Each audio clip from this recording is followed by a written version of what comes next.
3 dengan rekor start recording. 3, 2, 1. Bismillahirrahmanirrahim. Assalamualaikum warahmatullahi wabarakatuh. Alhamdulillah wassalamu ala rasulillah wa ala alihi washabihi wa ala wabarakatuh. Puji syukur mari kita sama-sama panjatkan kehadirat Allah Subhanahu wa taala Tuhan Yang Maha Esa. Pada kesempatan siang hari ini kita bisa melaksanakan webinar di MDB Berbagi yang ke-26. Mudah-mudahan kita semua mendapatkan anugerah kesehatan, panjang umur, dan senantiasa mendapat perlindungan dari bahaya pandemi COVID-19. Bapak Ibu, salawat serta salam semoga tercurah limpah kariban dan hindaran Nabi Muhammad SAW. Saya sebagai host perkenalkan Lukman Hakim dari Kementerian Agama Kota Sukabumi. Pada kesempatan ini akan dipandu oleh Bapak Hendra Darmawan sebagai moderator yang akan memimpin jalannya webinar pada kesempatan siang hari ini. Dengan segala hormat kepada Bapak Hendra Darmawan, saya persilahkan untuk memandu jalannya webinar pada siang hari ini. Silakan Pak Hendra. Assalamualaikum Pak Hendra.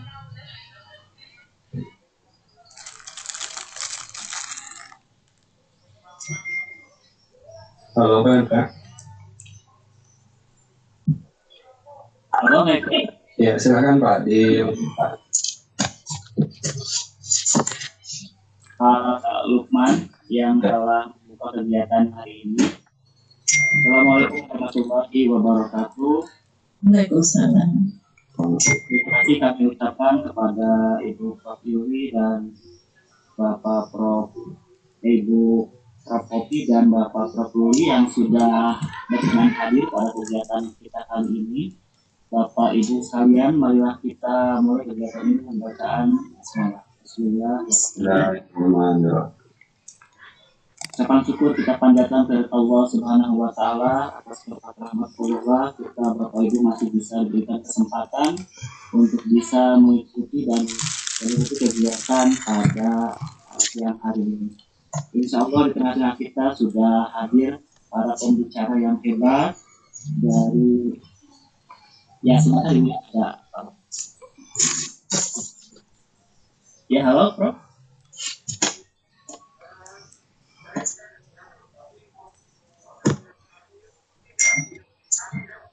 Iya, saya coba ya Prof ya. Ya nanti sama Pak Lukman kayaknya. Saya coba. Ya, siap. Iya, mohon maaf Bapak Ibu sekalian, dan Prof.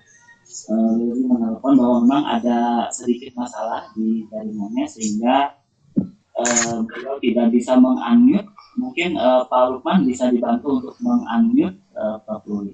Mohon maaf Bapak Ibu sekalian, kayaknya untuk siang hari ini kita mengalami masalah di jaringan. Mudah-mudahan bisa mengurangi kekhidmatan kita untuk mengikuti kegiatan kita kali ini. Sekali lagi saya ucapkan terima kasih pada Prof. Kopi yang sudah dari tadi ya Ibu ya, dari jam 9. Apa-apa. Tidak apa-apa. MDB ini. Dan memang dari tadi kita menunggu Prof. Ruli untuk datang, untuk hadir. Alhamdulillah sudah bergabung meskipun masih terkendala masalah ini. Bapak Ibu hebat Indonesia, pembelajaran kreatif dan inovatif memang bertujuan untuk mencetak peserta didik yang memiliki kreativitas dan bisa melakukan inovasi. Maka untuk tujuan itulah tentu saja para guru harus membuat pembelajaran yang tepat merangsang kemampuan peserta didik tersebut. Memang tidak mudah ya untuk menciptakan pembelajaran yang kreatif dan inovatif. Sehingga pada kesempatan kita kali ini kami menghadirkan para profesor di tengah-tengah kita yang insya Allah beliau akan memberikan banyak ilmu bagi kita dari bahwasanya tentang pembelajaran biologi yang kreatif dan inovatif. Insya Allah pada saat ini untuk pertama kali mungkin Prof. Kopi dulu ya. Iya, mungkin ya karena Prof. belum nyambung ya. Iya, begitu mungkin itu. Maaf. Insya Allah Prof. Kopi akan memberikan paparan materi tentang STEM pada pembelajaran. Untuk mengefektifkan waktu, saya persilakan kepada beliau. Mangga Ibu. Mangga, atur nuhun. Bismillahirrahmanirrahim. Assalamualaikum warahmatullahi wabarakatuh.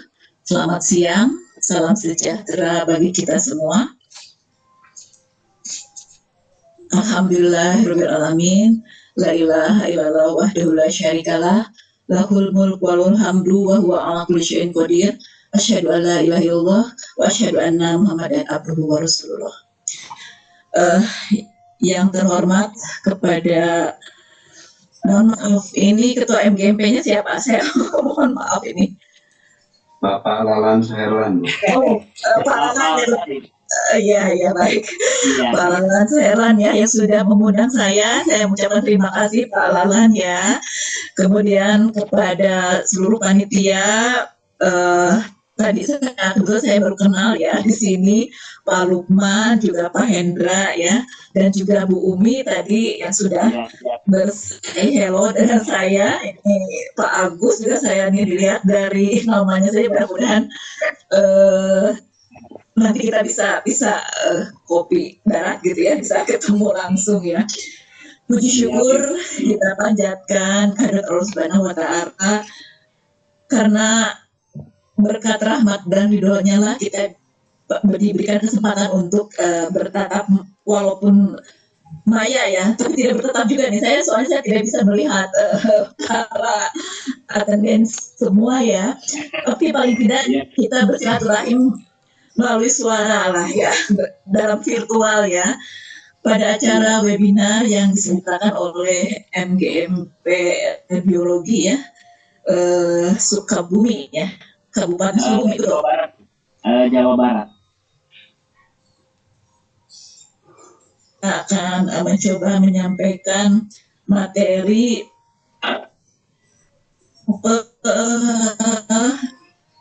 mohon saya ya.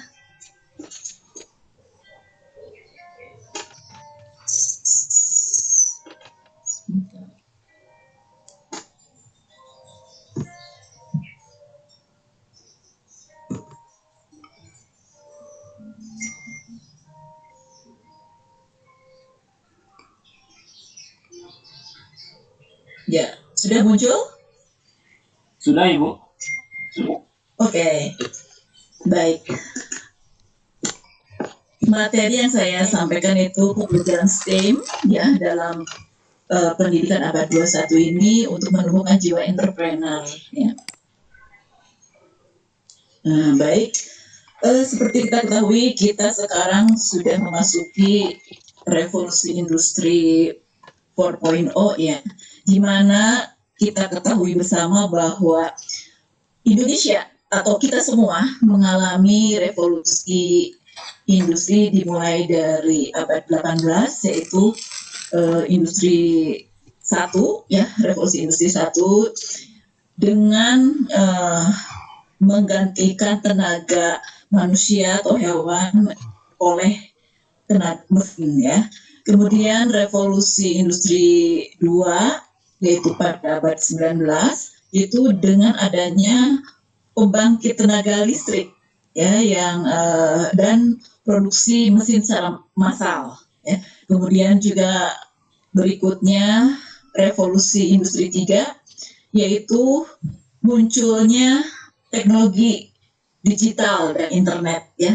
Dan sekarang di revolusi 4 ini kita terhubungkan dengan teknologi Internet of Things ya, yang dimanfaatkan untuk menghubungkan segala perangkat ya dengan berbasis internet.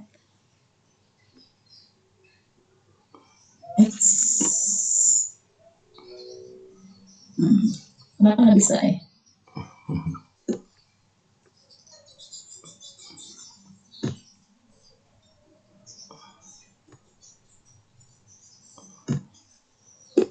Nah, baik, inilah teknologi ya. Kadang-kadang terkendala sedikit gitu ya.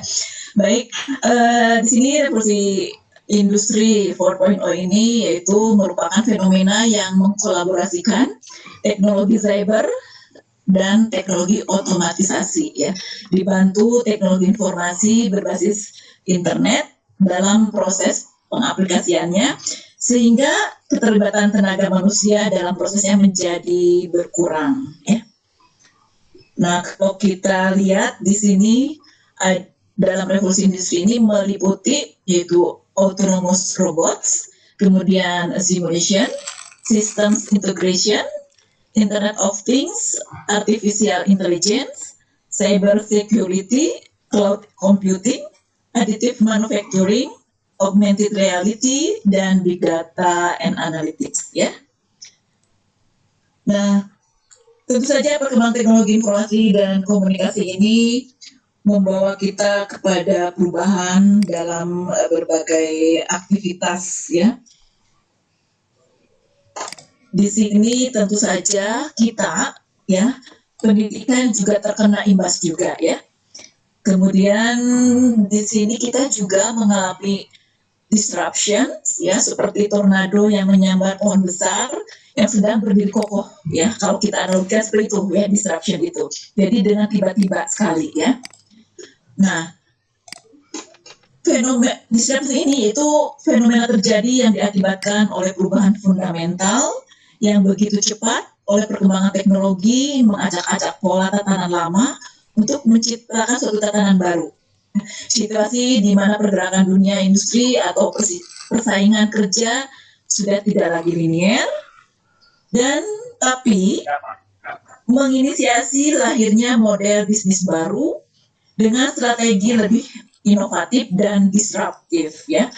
Hal ini tentu saja menurut kita hanya dua pilihan ya, berubah atau punah ya.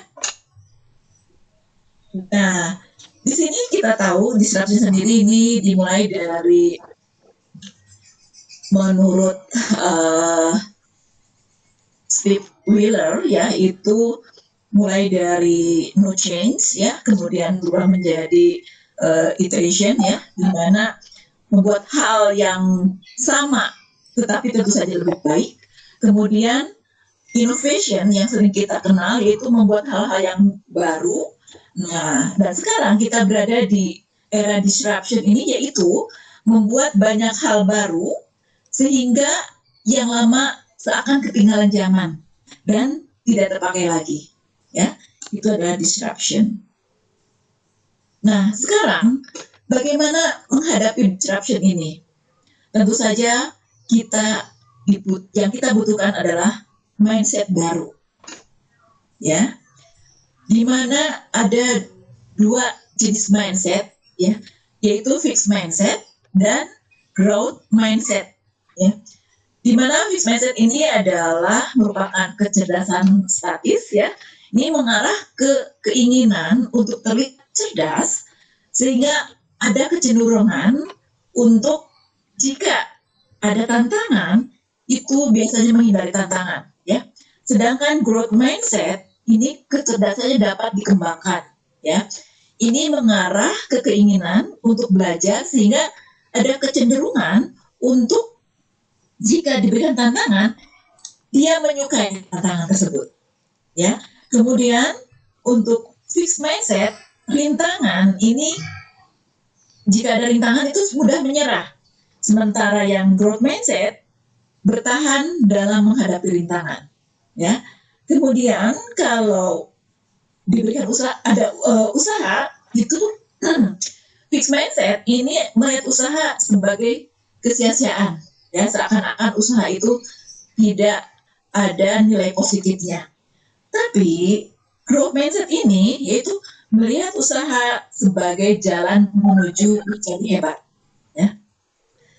Nah, dengan kritikan untuk fixed mindset ini mengabaikan kritikan yang membangun. Sementara growth mindset tidak ada kritikan, dia selalu belajar dari kritikan tersebut. Dan untuk fixed mindset, kesuksesan orang lain itu selalu merasa terancam ya oleh kesuksesan orang lain. Sementara growth mindset mengambil pelajaran dan inspirasi dari kesuksesan orang lain. Sebagai hasilnya, tentu saja fixed mindset ini tidak berkembang dan meraih jauh di bawah dari yang seharusnya bisa mereka lakukan. Ya. Jadi yang fixed mindset ini walaupun kemampuannya atau potensinya baik, bahkan bagus, tapi kalau fixed mindset, hal itu tidak akan tercapai dengan hasil yang baik. Ya.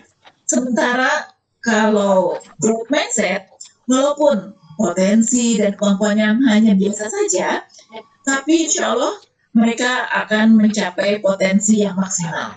Ya. Itu adalah perbedaan dari fixed mindset dan growth mindset. Ya. Nah, sekarang kita tentu saja bisa evaluasi diri, kita termasuk mindset yang mana?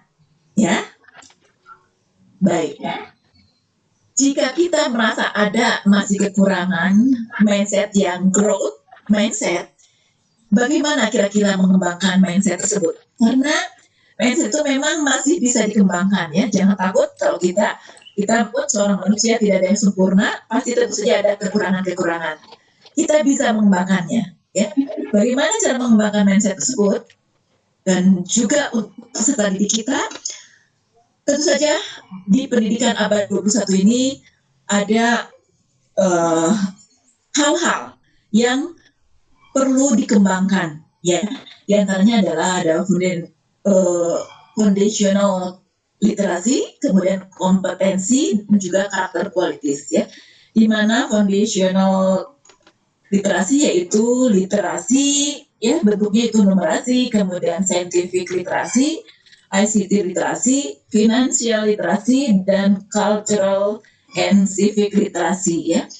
Nah, sebentar untuk kompetensi di sini ada critical thinking atau problem solving, creativity, kemudian communication, collaboration ya. Dan sini untuk karakter qualities, karena ini juga sesuatu hal yang penting juga. Di sini ada curiosity, inisiatif, ya, persistence, ya, kemudian adaptabilitas, ya, adaptability, kemudian leadership, dan juga social and cultural awareness, ya. Nah, ini merupakan lifelong learning, ya. Kita butuh dengan lifelong learning. Nah, di sini bagaimana paradigma belajar di abad 21 ini ya? Ada pergeseran paradigma belajar abad 21 ini, di mana ciri-ciri abad 21 ini adanya informasi, kemudian komputasi, otomasi, dan komunikasi. Nah, di sini untuk informasi, pembelajaran diarahkan untuk mendorong peserta didik untuk mencari tahu, ya, dari berbagai sumber, bukan diberitahu. Sehingga guru di sana atau pendidik di sana sudah bergeser perannya ya, bukan sebagai narasumber satu-satunya, tapi sudah menjadi sebagai fasilitator. Kemudian di sini untuk komputasi yaitu pembelajaran diarahkan untuk mampu merumuskan masalah, ya, yaitu menanya, bukan hanya menyelesaikan masalah atau menjawab saja. Jadi setidaknya peserta didik diarahkan dia atau mereka harus bisa membuat pertanyaan, ya, bukan hanya menjawab, ya. Kemudian pembelajaran diarahkan untuk mampu berpikir analitis, ya, lebih ke pengambilan keputusan, bukan berpikir matematis yang rutinitas, ya. Selama ini yang kita sering kenal yaitu HOTS mungkin ya, high order thinking, di mana kita juga harus melatihnya dengan memberikan hal-hal yang bersifat high order thinking atau HOTS, jangan yang bersifat mekanistis ataupun rutin, ya. Kemudian dalam komunikasi ini pembelajaran menekankan pentingnya kerjasama dan kolaborasi dalam menyelesaikan masalah, ya. Jadi kalau dulu kita tidak terlalu banyak sering siswa untuk berkolaborasi dengan teman-temannya, tapi sekarang dibiasakan kita lebih mengarah kepada kolaborasi, ya, pembelajaran berbasis kolaborasi atau kerjasama, ya. Dari hasil, kalau kita lihat dari hasil PISA juga ya, Program for International Student Assessment, kita masih berada di ranking terendah ya, bukan terendah ya, berapa ranking bawah lah ya. Jadi di sini masih di ranking 70-an ya. Di sini baik secara matematik ataupun membaca. Ya. Nah, di sini tidak kalah pentingnya soft skill tadi ya di abad pendidikan abad 21 ini, yaitu berdasarkan penelitian ya di Harvard University Amerika Serikat tentang faktor yang mempengaruhi kesuksesan seseorang, ternyata ini soft skill itu mencapai 80% ya, dibanding hard skill yang hanya 20% ya. Tentu saja dengan demikian soft skill ini merupakan hal yang penting.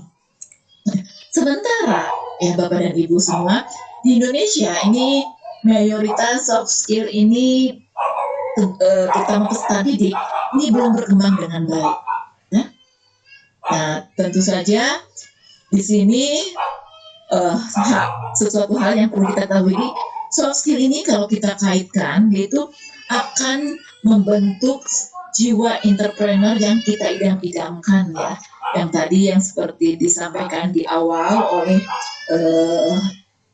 moderator dan juga panitia, bahwa kita ingin peserta ini menjadi mempunyai jiwa entrepreneur ya, mempunyai jiwa entrepreneur. Baik, di sini apa saja karakter entrepreneur yang sukses? Yaitu ada beberapa hal di sini ya, yaitu ini yang termasuk soft skill, yaitu cerdas secara emosional, dia punya niat dan tekad yang kuat, percaya diri, disiplin mandiri, berani mengambil risiko, kemudian pantang menyerah, kreatif dan inovatif, jujur, sportif, terbuka, menerima kritikan, terus belajar, ulet berpikir dan bekerja, terampil mengolah keuangan, sabar, ikhlas dan bersyukur. Ya, tentu saja ini hal-hal yang sebaiknya dipunyai oleh karakter entrepreneur ya, kalau ingin sukses.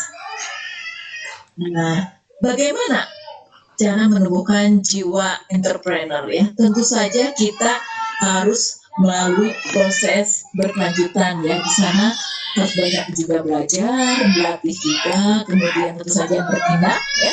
Ini akan menghasilkan suatu sukses yang berkelanjutan. Kenapa dia? Nah, di sini bagaimana kita orang dulu untuk mengembangkan jiwa entrepreneur peserta kita di skill untuk abad 21 ini dan juga soft skill, kita tentu saja ini persiapan juga untuk menghadapi era industri 4.0 ini, yaitu melalui kegiatan pembelajaran yang menarik dan inovatif tadi ya, dan dapat mengintegrasikan beberapa disiplin ilmu ya, yaitu salah satunya adalah kegiatan yang menarik ini, yaitu melalui STEM ya, yaitu Science, Technology, Engineering, Arts, and Mathematics ya. Ini yang bisa salah satunya bisa direkomendasi ya. Nah, di sini apa itu STEM ya? Biasanya kita mungkin mengenal STEM ya tanpa E ya atau tanpa A begitu ya. Sekarang ada ditambah A, itu S-nya adalah Science, yaitu kajian tentang fenomena alam ya. Kemudian teknologi, yaitu kajian produk untuk memenuhi kebutuhan dan keinginan manusia ya. Terus lebih ke media ya. Kemudian engineering, yaitu proses desain dan konstruksi mesin, peralatan, sistem, material untuk memecahkan masalah ya. Kemudian art, nah ini tambahannya art ini tidak kalah penting ternyata ya Bapak dan Ibu. Ini yaitu untuk mengasah kreativitas, inovasi, imajinasi untuk pemecahan masalah ya. Dan math ya, ini ilmu tentang pola dan hubungan serta bahasa dari bentuk angka ya. Itu Bapak dan Ibu ya. Baik, di sini apa itu STEM secara detail, yaitu merupakan pengembangan dari pendidikan STEM ya, dengan menambahkan unsur art dalam kegiatan pembelajarannya. Ya. Di sini STEM ini merupakan suatu pendekatan pembelajaran terpadu, itu sebagai jembatan antara institusi pendidikan dengan dunia nyata. Ya, itu mendorong siswa untuk berpikir lebih luas tentang masalah dunia sebenarnya di masa mendatang yang memiliki ketergantungan pada teknologi canggih. Ya, tentu saja kita bagaimana kita memanfaatkan teknologi canggih yang mau tidak mau dalam era globalisasi ini kita harus menghadapinya. Ya, kita tidak bisa mencegah gelombang itu, tapi kita harus bermain dengan gelombang itu. Ya, seperti kita kalau surfing mungkin ya, kalau kita tidak bisa bermain selancar, tentu saja kita akan tergulung oleh gelombang itu. Tapi kalau kita bisa bermain, gelombang itu menjadi arena yang luar biasa ya bagi pemain surfing ya. Begitu juga kita ya dalam menghadapi era globalisasi ini, ya kita harus manfaatkan dengan baik ya. Jangan sampai kita malah terdampak sisi negatifnya ya. STEM juga mendukung pengalaman belajar yang signifikan dalam pemecahan masalah dan memberikan pemahaman bahwa sains, teknologi, teknik, seni, dan matematika saling terkait. Ya. Dan di sini karakteristik STEM itu adanya integrasi sains, teknologi, engineering, seni, dan matematik dalam satu pengalaman belajar. Kemudian pembelajaran berbasis project, ya. Jadi nanti ada beberapa model pembelajaran yang bisa digunakan jika menggunakan karakteristik STEM. Kemudian sifatnya kontekstual dengan kehidupan nyata, yaitu real world applications, menyiapkan siswa untuk menjadi SDM yang mampu integratif, mengembangkan soft skill dan keterampilan teknis. Ya. Ini adalah karakteristik STEM. Nah, Bapak dan Ibu semua, kenapa sih art itu penting? Ya, selama ini kita tahunya adalah STEM ya, tanpa A ya atau tanpa art ya. Di sini ternyata Bapak dan Ibu, art ini membantu menghilangkan penghambat ide-ide ya, karena tidak ada kata salah dalam seni ya. Mendorong anak berpikir kritis karena memberi keleluasan untuk berpikir. Kadang-kadang kita apalagi orang sains ya atau orang eksak lah ya, seperti halnya saya juga matematik begini, kadang-kadang banyak ya orang yang rada rigid begitu ya dalam menghadapi sesuatu hal. Jadi kita harus juga tersentuh oleh seni ya supaya tidak terlalu rigid ya. Kemudian seni juga membantu mengasah kecerdasan visual, spasial, dan konsep matematika seperti geometri dan lain-lain ya. Juga konsep sains ya. Kemudian untuk mempersiapkan peserta didik agar dapat bersaing dan siap untuk bekerja sesuai bidang yang ditekuninya dan berinovasi. Membuat anak lebih berpikir kritis, mampu memecahkan masalah, mudah beradaptasi dan komunikatif. Biasanya peneliti dan ahli matematika ini hanya berorientasi kepada proses yang rigid ya, yang seperti tadi saya sampaikan. Tetapi dengan tambahan art, bisa melihat sesuatu hal yang lain karena menggunakan bagian lain dari otak, yaitu otak kanan, dalam menyelesaikan masalah. Ya. Kemudian meningkatkan level kreativitas sehingga anak bisa belajar menjadi pemimpin, kreator, dan juga entrepreneur. Dan STEM ini, Bapak dan Ibu, semakin optimal jika diterapkan sejak usia dini sebetulnya ya. Karena pada usia dini ini itu terutama ya 0 sampai 5 tahun ini adalah masa kemasan dalam mengembangkan berbagai kemampuan ya. Kecerdasan, fisik, bahasa, dan lain sebagainya ya. Ada pendapat lain juga yang memperkuat bahwa seni ini penting untuk STEM, yaitu pendapatnya Mae Jemison, yaitu dia seorang dokter, tapi juga penari, juga insinyur, yaitu mantan astronot NASA, ya seorang wanita Afrika Amerika itu pertama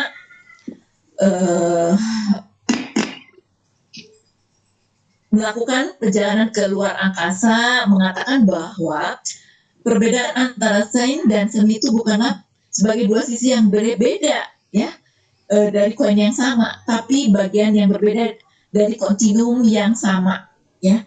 Lebih tepatnya merupakan manifestasi dari hal yang sama, seni dan sains itu ya, yaitu sebagai avatar kreativitas manusia ya. Dan juga ada pendapat lain yaitu John Maida, yaitu saat itu dia sebagai presiden sekolah desain di Pulau Rhode ya, Amerika Serikat, menyatakan bahwa saya tetap yakin bahwa seniman dan desainer akan menjadi inovator abad ini. Mereka mempunyai pemikiran kritis dan kreatif dengan membuat objek, perangkat, dan layanan yang lebih menarik, lebih efisien, lebih sesuai kebutuhan sehingga membuat negara tetap kompetitif ya. Jadi betapa art itu penting ya, sehingga dia dimasukkan ke dalam STEM ya. Nah, Bapak Ibu, STEM juga terintegrasi dengan model dan media pembelajaran ya, baiknya yaitu STEM mewakili pendekatan pembelajaran interdisipliner yang lebih kreatif dan berbasis masalah atau proyek yang tadi seperti saya sampaikan dengan mengkaji proses dan temuannya ya. Jadi peserta didik menjadi lebih berkembang ya cara berpikirnya. Kemudian STEM juga ini dapat dikemas dalam model pembelajaran kooperatif ya, problem based learning atau PBL, PJBL, pembelajaran lainnya juga ya. STEM juga terintegrasi dengan media teknologi ya. Nah, di sini ada tips ya for implementing STEM ya, di mana ada 5 hal ya yang untuk meng-create program STEM ini. Itu pertama, kita merencanakan bagaimana untuk sukses untuk melakukan STEM ya. Di sini kita memang harus memperhatikan kurikulumnya, research ya, kemudian lokasinya juga ya, itu sumber, kemudian budgetnya juga seperti apa. Dan implementasinya yaitu kita memberikan bahwa teacher itu sebagai coach ya, yaitu sebagai pelatih ya. Kemudian engineering atau di sini proses desain ya, proses desain engineeringnya juga harus diperhatikan, kemudian teamworknya atau tim kerjasamanya dan juga kemampuan komunikasinya, dan juga ini penting juga pelacakan progres siswa ya, ini juga harus diperhatikan. Nah, dan juga ada tips lain yaitu berupa dukungan, yaitu perlu juga dukungan dari administrator ya, kemudian rekan guru juga penting untuk sebagai support ya, kemudian pengembangan sebagai profesional, kemudian juga pendidik STEM yang lainnya.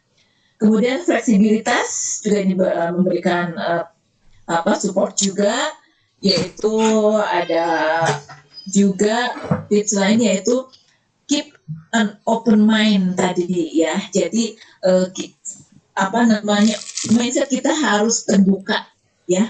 Jadi jika kita menghadapi siswa yang ekspresif gitu ya, kita harus menerimanya dengan terbuka. Dan juga dalam metode asesmen juga, kemudian proses informasinya juga ya di sini, dan juga ide yang diajukan, ide proyek yang diajukan oleh siswa juga kita harus terima dengan terbuka ya. Jadi kita harus memberikan kesempatan kepada siswa untuk berpikir kreatif dan kritis. Nah, pola integrasi komponen dalam STEM ya, yang dulu kan STEM ya, di sini ada silo, kemudian ada IEM yaitu terinkorporasi dalam STEM, sains ya, atau tertancap begitu ya. Kemudian STEM sendiri terintegrasi penuh ya. Nah, di sini kita analogikan juga untuk STEM ya, di mana ada 3 model ya. Jadi di sini yang menjadi dominannya adalah sains, di mana IEM-nya ini menjadi penambah ya. Tapi kalau ini terpisah ya, masing-masing begitu. Kalau ini terintegrasi dengan penuh ya. Nah, di sini apa itu atau bagaimana itu integrasi pola silo, yaitu pendekatannya terpisah dari pembelajaran STEM ya. Guru secara jelas memberikan instruksi dan materi secara terpisah pada setiap mata pelajaran ya. Di sini keterkaitan antara materi pelajaran pada poin ini umumnya disampaikan secara tersurat melalui pembicaraan guru di depan kelas saja. Ya misalkan secara dalam pendahuluan begitu ya, persepsi paling disampaikan secara tersurat saja ya, tidak tersirat gitu ya. Kemudian di antara pendekatan STEM lainnya, pola pendekatan silo ini merupakan pembelajaran yang lebih menekankan pada penjelasan guru dibandingkan dengan kegiatan siswa atau secara umum dikenal sebagai model pengajaran konvensional ya. Jadi kalau konvensional ini itu menggunakan pola silo ya. Sekalipun terdapat kegiatan praktik atau pembuatan karya tersebut dipelajari hanya dalam satu perspektif mata pelajaran saja, jadi terpisah-pisah ya. Nah, pola yang kedua yaitu tanam tadi ya, terinkorporasi atau embedded begitu ya. Itu umumnya dikenal sebagai pendekatan yang memberikan penekanan pada pengetahuan yang didapatkan melalui kajian permasalahan di dunia nyata dan teknik pemecahan masalahnya dalam konteks sosial, budaya, dan fungsional ya. Ini pelaksanaan pola tertanam ini cukup sesuai dengan kebutuhan STEM karena membutuhkan kecakapan multidisiplin dari materi dan konten yang siswa dapatkan dari berbagai mata pelajaran atau pengalaman sebelumnya ya.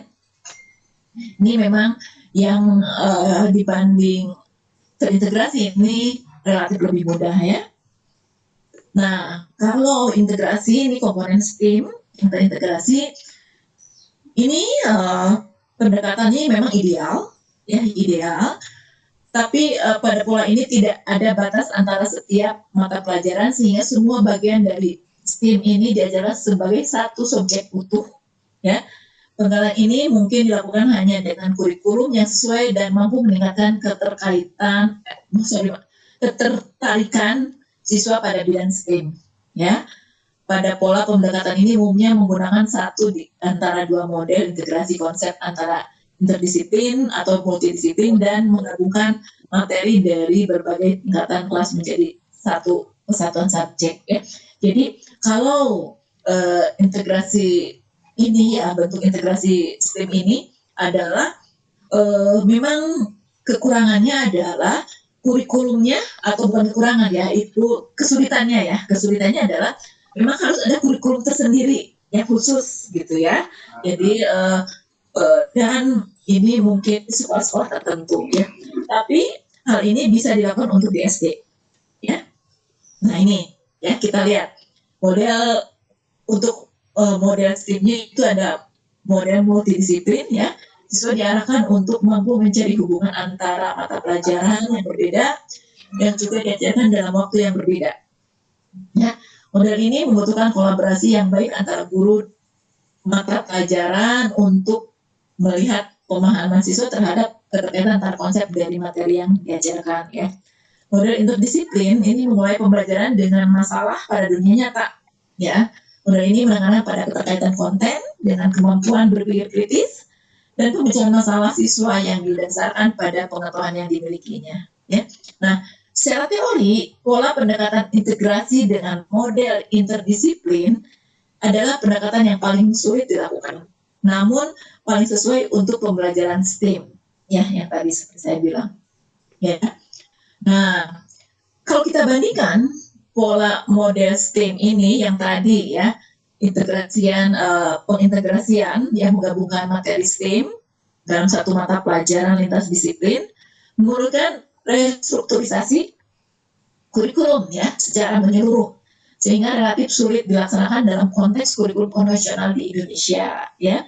Nah, pola pendekatan ideal berupa integrasi penuh ini relatif lebih mudah dilakukan pada jenjang sekolah dasar ya di Indonesia ini, karena siswa masih diajar oleh seorang guru kelas yang menguasai semua mata pelajaran. Nah, Sementara pola pendekatan STEAM yang paling mungkin dilakukan tanpa merestrukturisasi kurikulum secara masif adalah dengan pola terinkorporasi, ya tadi tertanam itu, terutama dengan mengenalkan prinsip dan konsep engineering, teknologi, art, dan matematik sebagai materi pendamping dengan sains sebagai materi utamanya. Ya, pola terinkorporasi lebih efektif dikembangkan di sekolah menengah dengan catatan kegiatan yang dilakukan melibatkan aktivitas memecah masalah otentik dalam konteks sosial, kultural, dan fungsional. Ya. Nah, bahan ajar dalam pembelajaran STEM ini guru harus terampil mengelaborasi, menemukan, dan mengembangkan berbagai jenis material pembelajaran yang bersumber dari lingkungan sekitar, ya. Jadi tentu saja guru untuk mengajarkan pembelajaran STEM ini guru memang harus terampil, ya, mengelaborasi. Kemudian bahan ajar yang mampu mengintegrasikan aspek interdisiplin dalam STEM menggunakan bahan ajar yang bersifat holistik dan terpadu untuk mengembangkan kelima aspek STEM tersebut, ya. Bahan ajar perlu terintegrasi dengan media pembelajaran berbasis teknologi. Ya. Ini contohnya, contoh satu, ya. Nanti mungkin Bapak Ibu bisa dilihat saja, ya. Nanti karena materinya sudah saya share, ya, ke panitia. Bapak dan Ibu silakan dilihat saja. Sini ada prosedurnya seperti apa. Nah, ini contoh 2 mungkin untuk biologi, ya. Ini misalkan contohnya topik bioteknologi begitu, ya. Proyeknya misalkan pembuatan produk bioteknologi tradisional. Ya, sainsnya adalah konsep fermentasi, kemudian teknologinya bisa menggunakan teknologi konvensional atau media pembelajaran berbasis IT, ya. Engineeringnya proses terciptanya teknologi membuat model fermentor misalkan, ya, supaya optimal tuh bagaimana gitu, ya. Kemudian tadi konsep fermentasinya misalkan silakan pada siswa boleh menggunakan apa saja, mau membuat yogurt, mau membuat tempe atau membuat yang lainnya, ya. Dia membuat desain fermentor yang dapat menghasilkan yogurt misalkan, yogurt berkualitas misalkan, atau membuat tempe yang berkualitas misalkan, ya. Kemudian membuat berbagai, nah ini art, ya, artnya yaitu misalkan supaya bagaimana nih supaya produksinya menarik nih, itu membuat berbagai rasa, ya, berbagai warna, berbagai bentuk, atau sekarang istilahnya banyak misalkan berbagai topping begitu, ya, yang sesuai dengan estetis, ya. Sementara matematikanya ini membuat grafik, menentukan persamaan, perhitungan konsentrasi bakteri misalnya, ya. Itu bisa dengan untuk matematikanya. Ini contoh 3-nya, misalkan ini suhu dan kalor, ya. Baik, itu Bapak dan Ibu yang bisa saya sampaikan. Mudah-mudahan bermanfaat. Hatur nuhun. Sementara, Assalamualaikum warahmatullahi wabarakatuh. Waalaikumsalam warahmatullahi wabarakatuh. Ya Bapak Ibu, kita sudah menjelaskan, ya, dan kita telah menyimak bersama-sama penjelasan dari Prof. Poppy secara jelas sekali tentang STEM tadi, dan mudah-mudahan ini bisa memberikan inspirasi bagi kita sesuai dengan tujuan kita bahwa dalam pembelajaran PJJ ini menjadikan pembelajaran kita yang aktif dan kreatif. Terima kasih nih Prof. Poppy sudah menjelaskan. Ini kita ke materi keluar dulu, Ibu, atau mau ke tanya jawab dulu? Prof dulu saja, gampang kok. Nanti tanya jawab biar sekalian, ya. Ya, siap, Prof. Saya boleh tunggu. Ya, Prof Ruli, halo. Ya. Iya, alhamdulillah. Ya. Iya. Dengar suara saya? Iya, jelas Bapak, jelas. Kok wajahnya nggak kelihatan? Jadi ini nggak peserta yang lain juga, ya? Iya Bapak, mohon maaf kan kami di Webex event ini hanya bisa menampilkan yang ada di panelis Bapak. Dan kebetulan Bapak tidak bisa kami naikkan ke panelis, tapi kami siasati dengan suaranya saja Bapak. Ya, masalah. Saya memang tidak secantik Bu Poppy, saya ngakui nggak apa-apa juga. Siap, siap. Ibu kopi kemarin paling cantik memang di rumahnya. Siap, siap. Prof, kita mulai saja ya. Alhamdulillah, rekan-rekan sekalian, kita sudah kehadiran Bapak pemateri kita yang kedua, beliau dari Sekretaris Kementerian KUKM, dan alhamdulillah di sela-sela kesibukannya sudah bisa bergabung dengan kita. Walaupun tadi Bapak ya sudah mengalami beberapa kali masuk dan keluar lagi. Alhamdulillah kita untuk mengefektifkan waktu, Bapak silakan. Misalnya nanti kita tanya jawab di sesi Saya tidak perlu lama lah. Ya, siap. Ya, silakan Prof. Baik, sudah terdengar suara saya? Jelas Prof. Silakan. Saya tampilkan materinya Prof ya. Nggak usah deh, nggak usah. Nggak usah. Oh, siap. Siap. Ya, silakan Prof. Kalau bisa tampilkan aja wajah Bu Kopi. Saya yang bisa. Jangan, atuh. Sebenarnya materinya, lumayan ini ada materinya yang bisa dilihat. Ya sudahlah. Karena Silakan Prof. saya ingin ini digunakan sebagai forum ngobrol saja. Baik, sekali lagi Assalamualaikum warahmatullahi wabarakatuh. Salam sejahtera untuk kita sekalian. Sampurasun. Sampai. Saya ingin mulai dari karena jiwa ini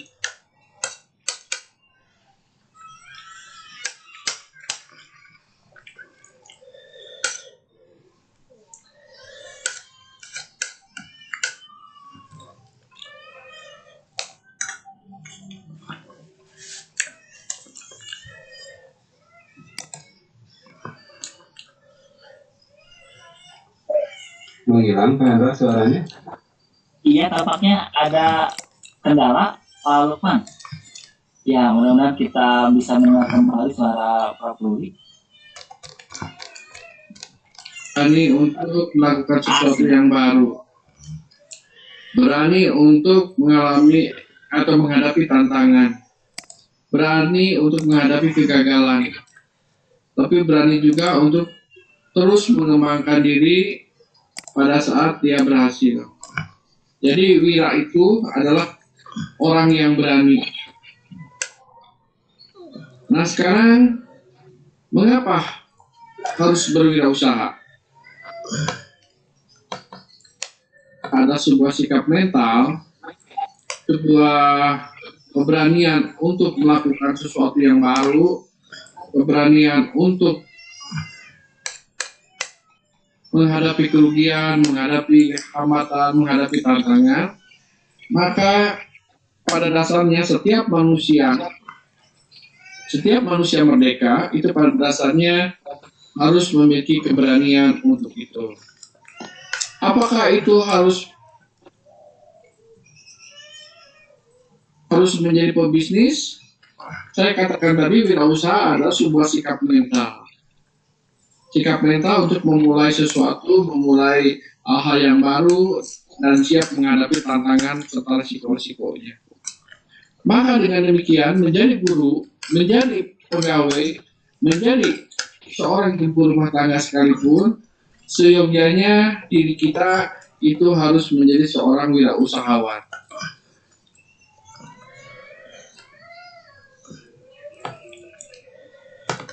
Tetapi saat ini di dalam dunia pendidikan, Pak Menteri, Mas Menteri ini mengembangkan apa sebutnya model pendidikan merdeka. Jadi pada dasarnya adalah pendidikan merdeka adalah membangun manusia dengan karakter yang tidak terkungkung oleh sebuah keadaan. Manusia yang berani untuk mengambil langkah-langkah yang tidak populer, mengambil langkah-langkah baru, inovasi, out of the box.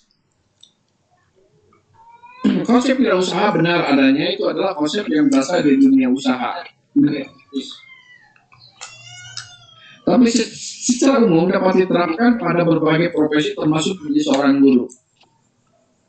Nah, seorang guru dirinya harus menjadi seorang entrepreneur, menjadi seorang yang mampu melakukan hal-hal yang baru, inovatif, kreatif, tidak menonton.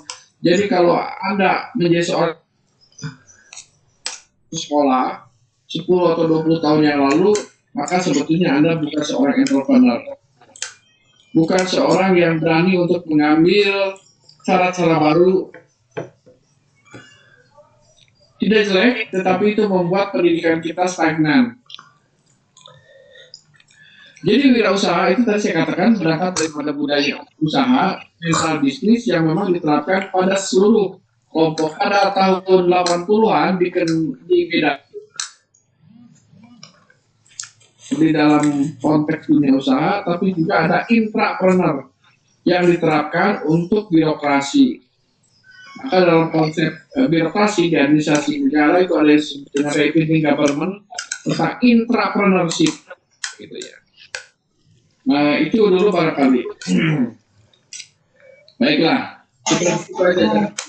jangan dipindah-pindah, biar nanti peserta tidak pusing. Siap.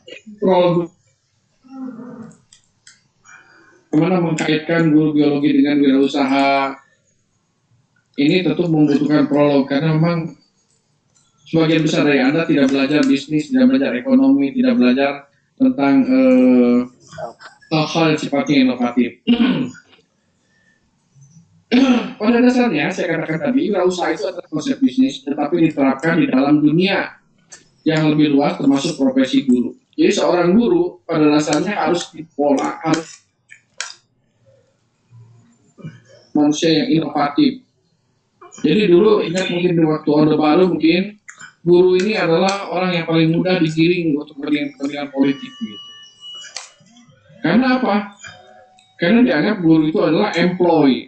Tapi jangan salah, sejak tahun 2015, berapa itu? 2015 ya? Iya. Ya, guru sebagai profesi. Kalau guru sebagai profesi, maka dia bukan pegawai, bukan pekerja, tetapi orang yang memang mempunyai tugas tersendiri, mempunyai kompetensi sendiri. Maka di situ kebebasan menjadi penting. Kebebasan yang terpandu oleh kode etik. Dalam masuk konsep tadi disebut dengan intrapreneur. Jadi guru tetap ada dalam koridor, tetapi harus inovatif. Tadi yang dikembangkan oleh Bu Popi itu bagus. Saya mendengar sejak awal itu bagaimana pembelajaran kita tetap harus menjadi sesuatu yang menarik. Harus mampu membantu siswa itu untuk berani menyampaikan hal-hal yang tidak dikenal sebelumnya. Sikap ini yang dibutuhkan oleh generasi muda kita. Jadi generasi muda kita, karena ini adalah produk budaya. Jadi saya sering sampaikan bahwa kultur kita itu budaya paternal. Melakukan sesuatu hanya didasari oleh kebiasaan pattern, kelompok pattern. Siapa itu kelompok pattern? Biasanya saya katakan kelompok pattern kita itu dalam budaya kita itu hanya 3. Guru, ratu itu pemerintah, dan orang tua. Guru, ratu, wong, atua, karo. Artinya apa? Kebenaran hanya dari 3 komponen itu. Yang lain itu lain. Pattern hanya guru, pemerintah, dan orang tua.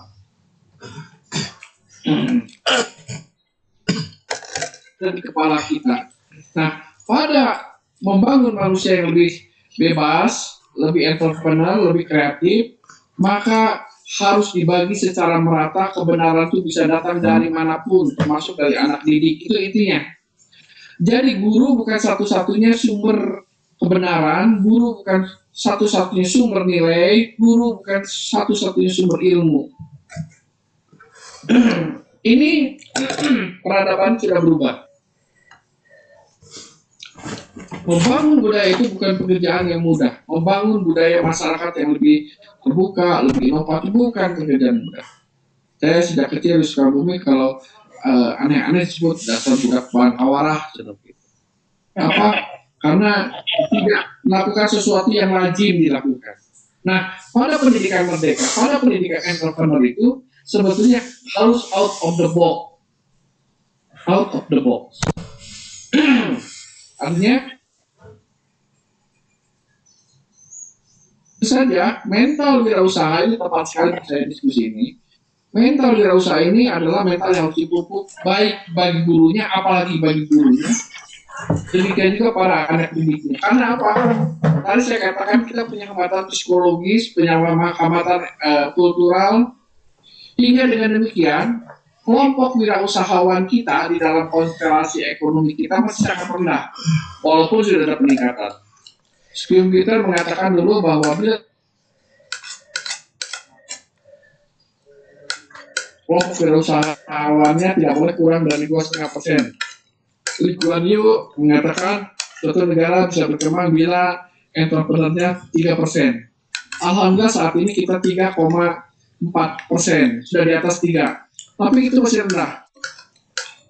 Malaysia itu entrepreneurnya adalah 5%, artinya orang yang bekerja tidak berdasarkan instruksi orang lain, itu Malaysia 5%. Paling tinggi siapa? Paling tinggi itu sekarang Amerika 12%, justru Cina 11%, kemudian Jepang 10%. Nah, jadi memang kita masih berada di posisi yang perlu membangkitkan keterbukaan ini. Inilah sebetulnya semangat Mas Menteri dengan pendidikan merdeka ini. Ini gak ada hubungannya. Ini sebetulnya pendidikan karakter, pendidikan masyarakat di mana semuanya serba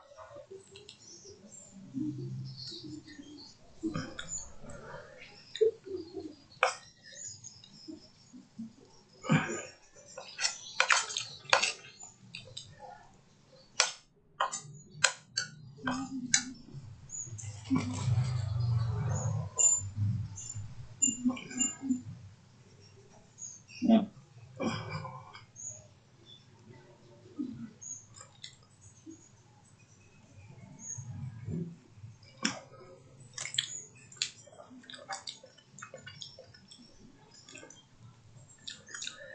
posisi pendidikan. Tadi saya katakan pendidikan adalah tempat menanamkan nilai, sistem nilai. Saya katakan lingkungan sudah berubah. Kita nggak mungkin mengajarkan dengan cara-cara lama karena tantangan itu sudah berubah. Jadi pendidikan bukan sebagai sarana meneruskan sistem nilai, tetapi menghasilkan sistem nilai baru. Sistem nilai baru. Yang bagi sementara orang yang merasa dirinya tertinggal,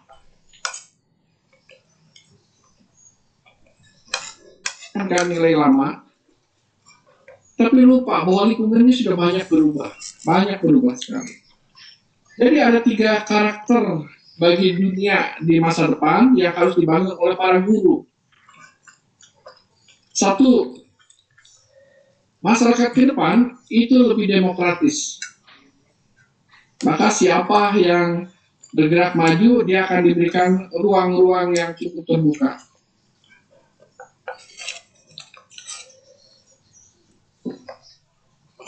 Mengembangkan diri dibuka seluas-luasnya. Kalau dulu ini panitianya dari Sukabumi ya?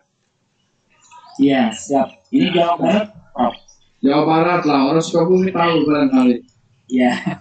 Saya dulu jualan pinggir jalan. Siap, Prof. Masa kecil saya jualan pinggir jalan. Di jalan apa itu? Saat ini saya pernah jadi rektor sebuah jabatan tertinggi di perguruan tinggi. Saya saat ini jadi sesmed jabatan tertinggi di struktural karena itu golongan eselon 1A.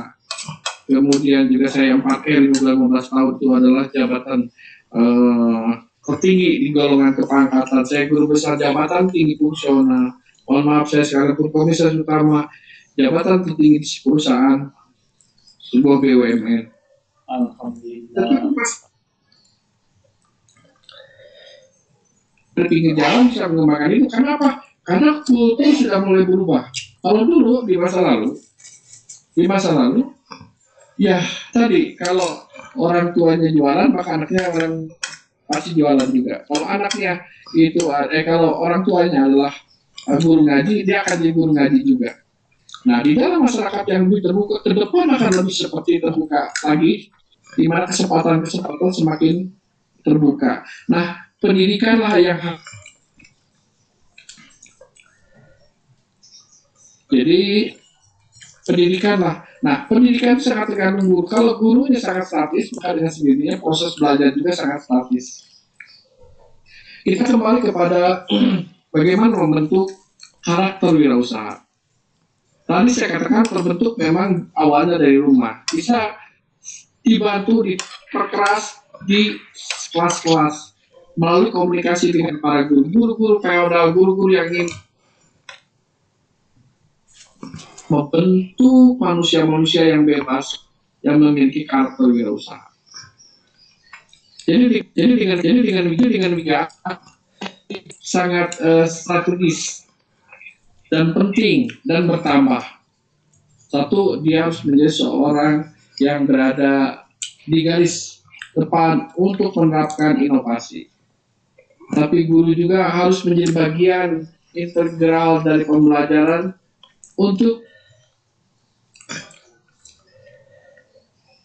bukannya kemungkinan-kemungkinan baru. Maka dari terminologi tadi anak bangawara, udah lulus tunjuk, kelihatannya akan hilang dengan sendirinya karena gurunya memang harus berani menerima kenyataan siswanya berbeda dibanding generasi. Nah, itu peran satu. Peran yang kedua, guru harus menjadi manusia kreatif, menerapkan metode-metode pembelajaran, tujuan, target-target, standar. Tapi menuju ke arah itu bisa improvisasi. Nah, ini kreativitas kata kunci yang penting. Nah, kemudian yang ketiga yang harus dipahami oleh seorang guru, bahwa guru adalah bagian daripada sebuah fase peradaban manusia. Artinya, di masa lalu adalah guru sumber ilmu. Sekarang teknologi informasi memberikan ruang-ruang yang cukup luas. Tetapi guru kemudian bukan tidak punya arti. Gurulah yang memberikan kesempatan para siswa untuk bisa menimba ilmunya dari berbagai sumber belajar yang berbeda-beda. Nah, terakhir yang ingin saya sampaikan, nanti kita perbanyak diskusi. Siap. Selain tadi kemampuan profesional yang dikembangkan oleh Lukopi melalui metode pembelajaran, yang tidak boleh lupa adalah pendekatan kemanusiaan. Pada saat memposisikan siswa sebagai bagian atau subordinasi dari pembelajaran, maka dengan sendirinya manusia-manusia merdeka itu tidak akan pernah tercapai. Maka perlu adanya sebuah kearifan yang luar biasa di kalangan guru, bahwa sebetulnya siswa itu adalah manusia masa depan yang bisa jadi akan yang luar biasa yang harus lahir dari keikhlasan para guru, bahwa pada dasarnya membangun manusia di masa depan tidak harus sesuai dengan keinginan yang ada di kepala guru pada hari ini. Saya kira hal-hal yang lain nanti kita diskusikan. Bahan juga sudah saya sampaikan bahwa saat ini, nah ini kalau bicara koperasi begini deh, untuk memenangkan diharapkan memiliki 3 keunggulan yang harus dikembangkan di pembelajaran. Satu, saya sebut dengan 3C gitu ya. Satu, kreatif, jadi mencoba hal-hal yang baru, maka pembelajaran harus memberikan ruang untuk hal-hal yang baru itu. Kemudian yang kedua adalah kolaboratif. Nah, ini kooperasi di sini pentingnya. Kita social distancing memang membuat kita secara fisik tidak bisa bertemu. Tetapi kolaboratif adalah sebuah sikap mental untuk bisa bersinergi. Nah, kooperasi itu adalah sebuah konsep yang sejak lama, sejak abad 18 dikenalkan, bahwa manusia tidak mungkin mengerjakan sendiri segala sesuatunya. kolaboratif yang kita kembangkan saat ini, ekonomi kolaboratif pada dasarnya adalah mentalitas kooperasi. Anda bisa saat ini menjual, membeli apapun begitu dengan melakukan ekonomi sharing sebagaimana praktiknya Gojek.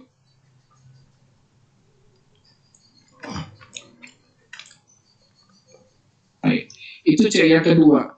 Yang ketiga adalah connectivity. Nah, jadi kita harus membangun konektivitas jaringan jejaring.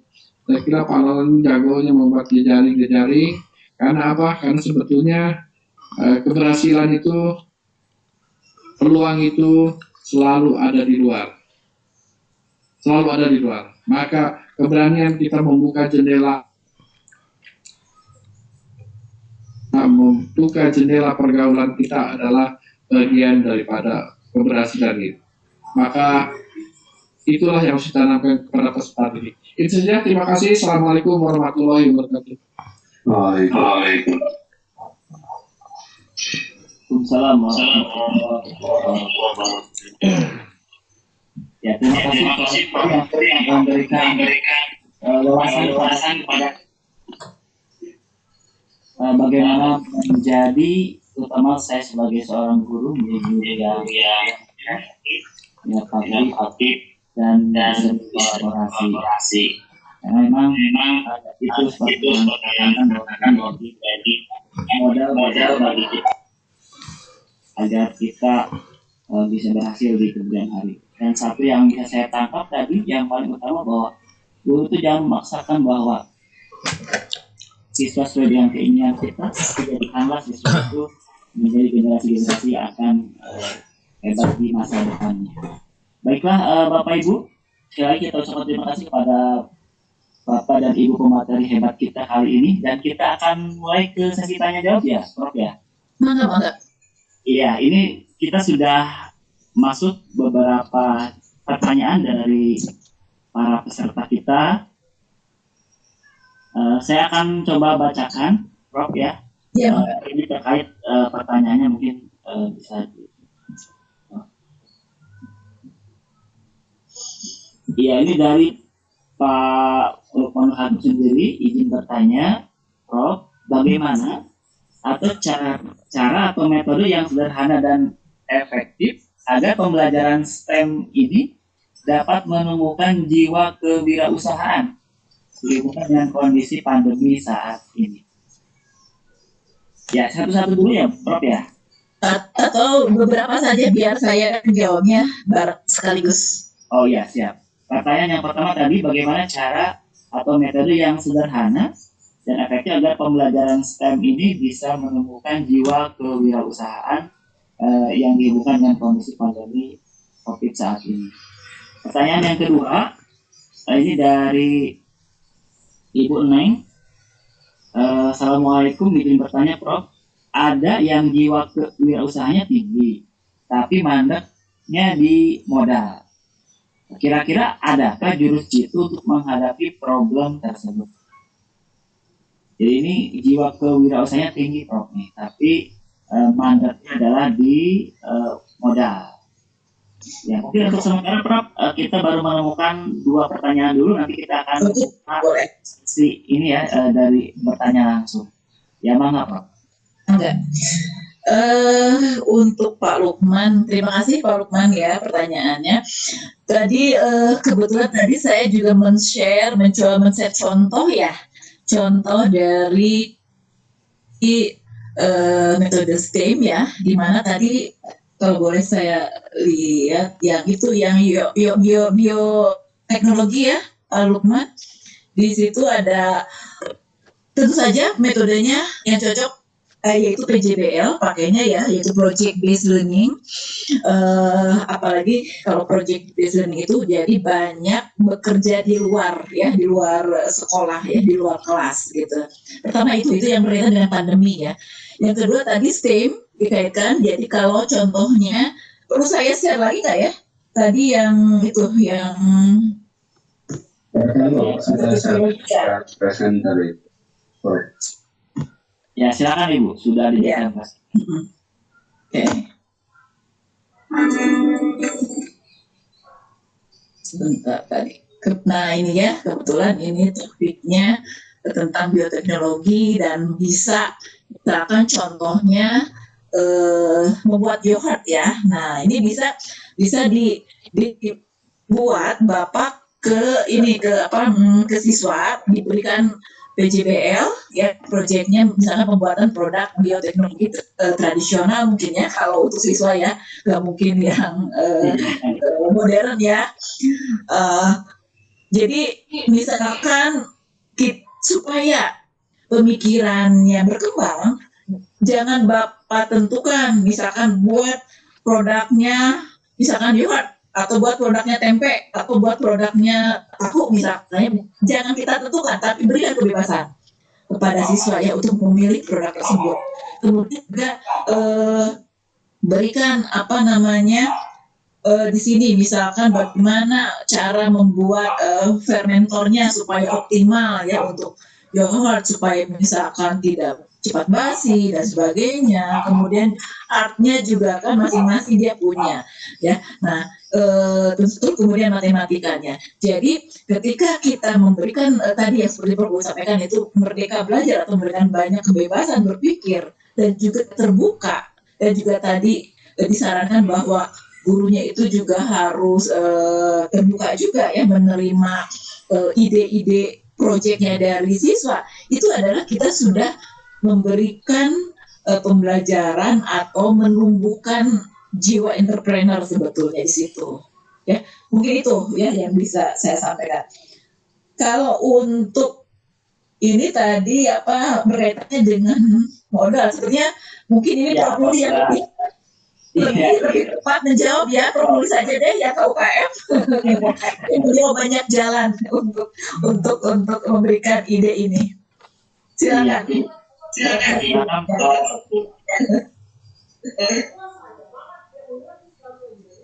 Atau mohon maaf, Pak Lukman masih ada yang ingin ditanyakan? Apakah sudah cukup? Sudah cukup. Iya, baik. Terima kasih Pak Lukman. Sama-sama. Ya, kita lanjutkan ke pertanyaan yang kedua. Tadi mungkin ini Prof Ruli yang lebih kayaknya punya banyak ini ya. Iya, baik. Prof ya.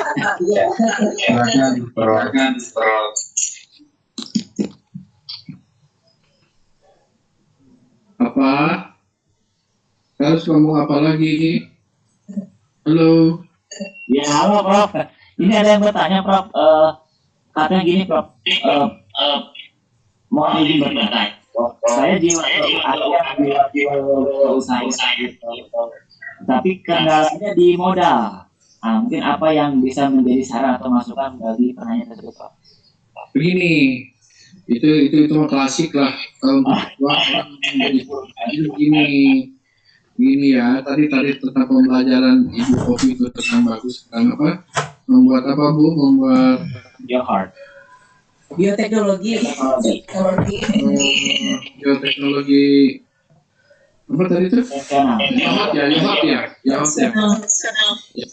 Nah, ini bagus sekali. Jadi kalau dulu belajar biologi itu sampai membuat yogurtnya, kalau ada nilai wirausaha di dalamnya adalah bagaimana yogurt itu menjadi sesuatu yang bisa dijualbelikan hingga siswa itu bukan hanya bisa membuat tapi bisa juga menjual.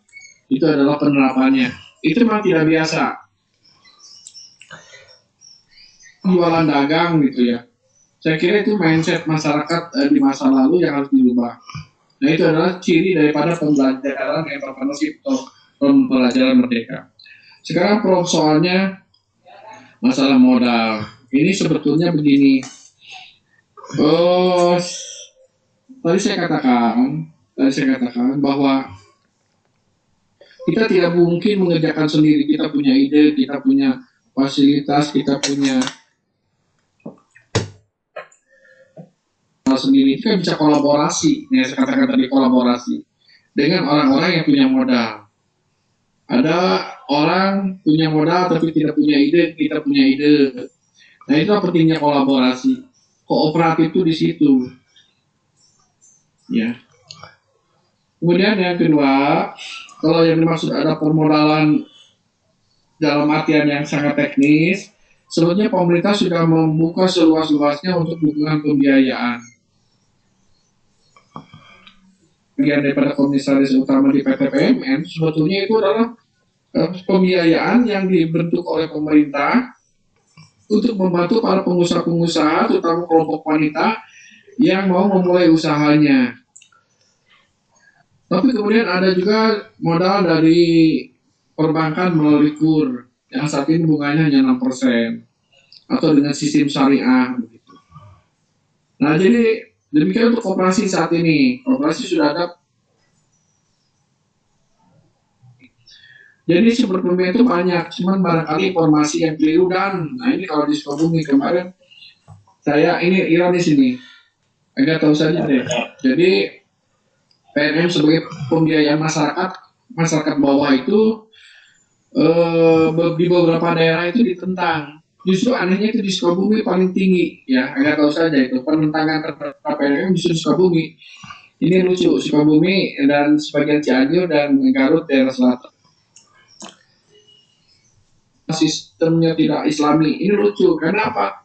PNM itu selain saya komisaris utamanya, ada komisaris yang lain yang baru diangkat kemarin juga orang Cisaat begitu ya.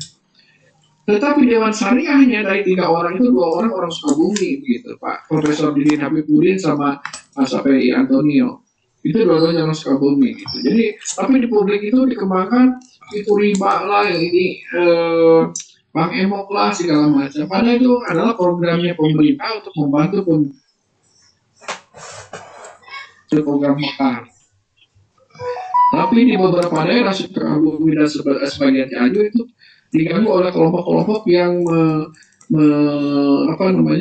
melemahkan PMM. Padahal itu PMM itu adalah tadi program pemerintah dan yang membinanya pun anak-anak muda, perempuan. Jadi banyak sekali fitnahan-fitnahan yang dikembangkan dari daerah tertentu yang menyebabkan PMM itu dibenci. Ini sebetulnya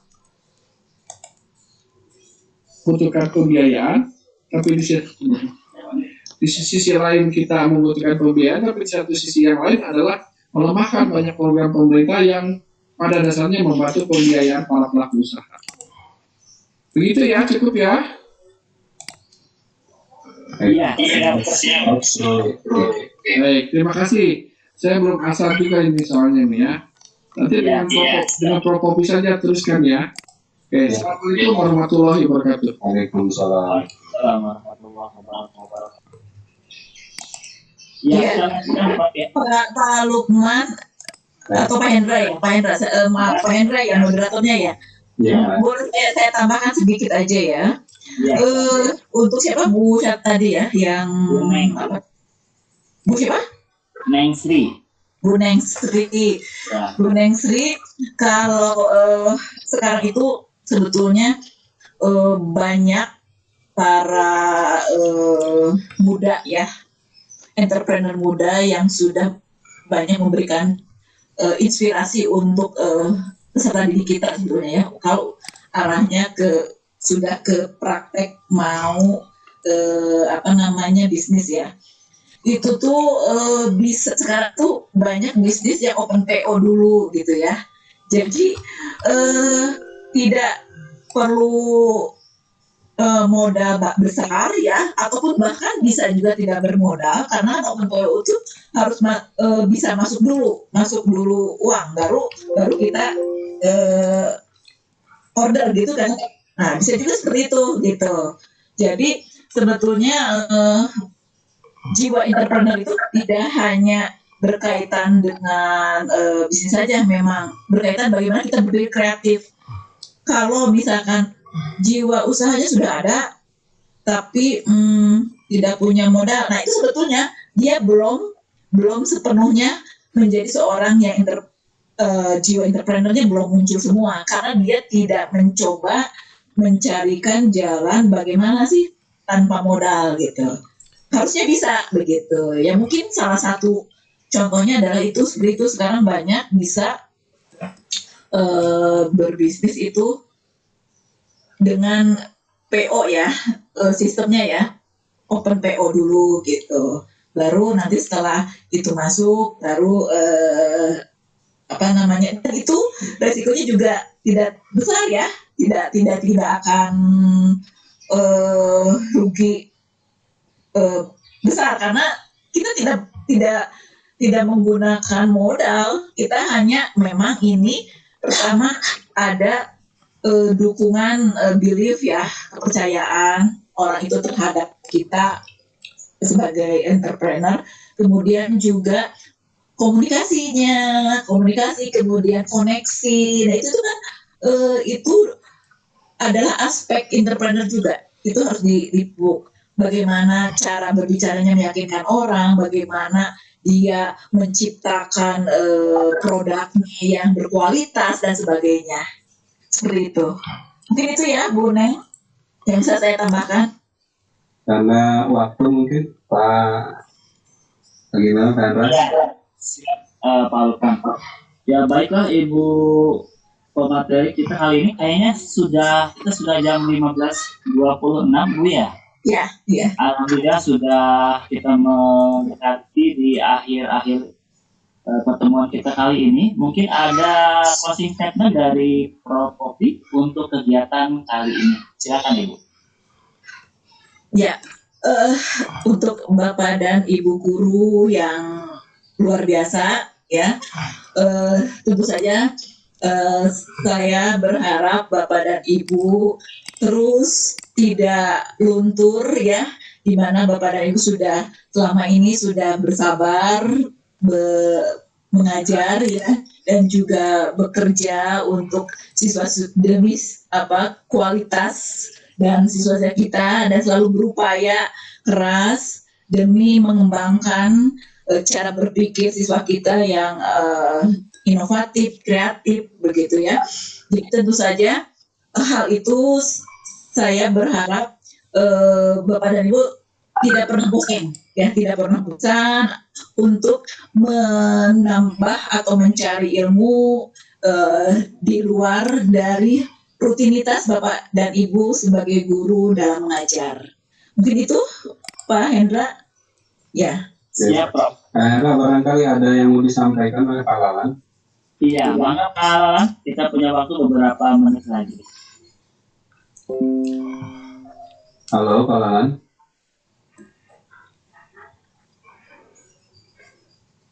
Iya, tapi kendala di jaringan ya, Pak Lalan. Inilah teknologi ya. Iya, siap. Sangat bahagia dan bangga sekali karena para narasumber ini adalah para pakar pendidikan dan juga para pakar dalam inovasi pembelajaran, karena beliau adalah guru besar semua, dan ini adalah bagian yang sangat tidak kami lupakan. Untuk itu kami terima kasih kepada Prof. Popi dan juga kepada Prof. Ruli yang sudah menyempatkan waktu dalam kesibukannya bisa bergabung dengan kami. Dengan mohon maaf berbagai hal teknis mungkin kami masih perlu dibenahi. Yang pertama mungkin kami ingin menyampaikan terima kasih Bu Haji, Prof. Popi. Ya itu sangat bermakna sekali ya kalau itu diterapkan, metode pembelajaran dengan STEM, penilaiannya dengan HOTS, itu sangat dua hal itu yang sangat membahagiakan siswa. Tapi kadang-kadang memang di lapangan ya kendala juga dengan terima kasih kepada Pak Ruli, terima kasih kepada Prof. Popi. Mudah-mudahan bermakna buat kita semua. MDMP biologi berbagi dan bermakna. Terima kasih.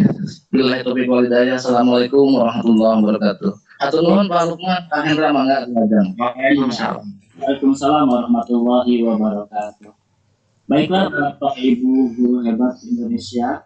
Oh, punten Pak Hendra, punten sekedap. Mohon punten. Ini kebetulan di Unpas itu kan ada magister matematika ya. Jadi tolong sampaikan kepada teman-temannya yang mau melanjutkan ya, karena kita juga memang salah satu kewajiban kita, apalagi yang sudah dapat sertifikasi, itu meningkatkan kualifikasi kita gitu ya. Jadi titip barangkali ada guru-guru matematika teman-teman dari Bapak dan Ibu semua yang hadir di sini peserta webinar. Jadi kami mengundang Bapak dan Ibu guru untuk bisa bergabung di Magister Pendidikan Matematika Unpas. Ya, Ya. silakan Pak Hendra. Ya, sama-sama Prof. Sama-sama Bu Haji, sama-sama. Ya, Bapak Ibu, insya Allah kegiatan kita kali ini sudah sampai di penghujung acara. Sekali lagi kami ucapkan terima kasih kepada Prof. Dr. Haji Ruli Indrawan, MSI. Beliau sebagai Sekretaris Kementerian Koperasi dan UKM Republik Indonesia yang sudah menyempatkan untuk hadir di kegiatan kami. Walaupun ada kendala di beliau dengan luar biasa yang mencoba terus dan akhirnya bisa tampil bersama kita. Dan tak lupa juga kepada Prof. Dr. Haja R. Kopi yang nyawati MPD, beliau sebagai Ketua Magister Pendidikan Matematika Pasca Sarjana Universitas Pasundan Bandung. Sekali kami ucapkan terima kasih atas nama panitia MBB, Bu Haji. Sami-sami. Mudah-mudahan kita bisa bertemu kembali di kegiatan yang lain. Dan tak lupa kami ucapkan terima kasih kepada rekan-rekan panitia MBB, kemudian rekan-rekan dari afiliasi IGI, ada Teh Umi, kemudian Pak Adrian, kemudian juga rekan-rekan yang lain dari MBB berbagi. Mudah-mudahan ilmu yang kita dapatkan dari para pemateri hebat kita kali ini bisa kita terapkan di lapangan, baik kita sebagai guru, bahwa kita menyiapkan generasi di masa depan yang tentunya berbeda dengan generasi kita pada saat kita kemarin atau masih masa kecil kita hidup ya. Kita menyiapkan materi yang generasi yang benar-benar harus bisa bertahan di masa depan. Saya sebagai moderator, kita akhiri saja dengan bacaan hamdalah. Alhamdulillahirobbilalamin. Assalamualaikum warahmatullahi wabarakatuh. Saya kembalikan kepada Salam. Terima kasih kepada Pak Hendra Nurman yang sudah memandu jalannya acara webinar pada siang hari ini. Terima kasih juga kepada semua panitia yang sudah mendukung acara ini, dan wabil khusus terima kasih kepada para narasumber yang luar biasa yang sudah menyampaikan pencerahannya kepada kami. Saya atas nama host mohon maaf apabila ada kekurangan dalam penyajian webinar pada siang hari ini. Terima kasih. Kita akhiri dengan ucapan kafaratul majlis, subhanakallahumma wa bihamdika asyhadu an la ilaha illa anta astaghfiruka wa atubu ilaik. Assalamualaikum warahmatullahi wabarakatuh. Waalaikumsalam.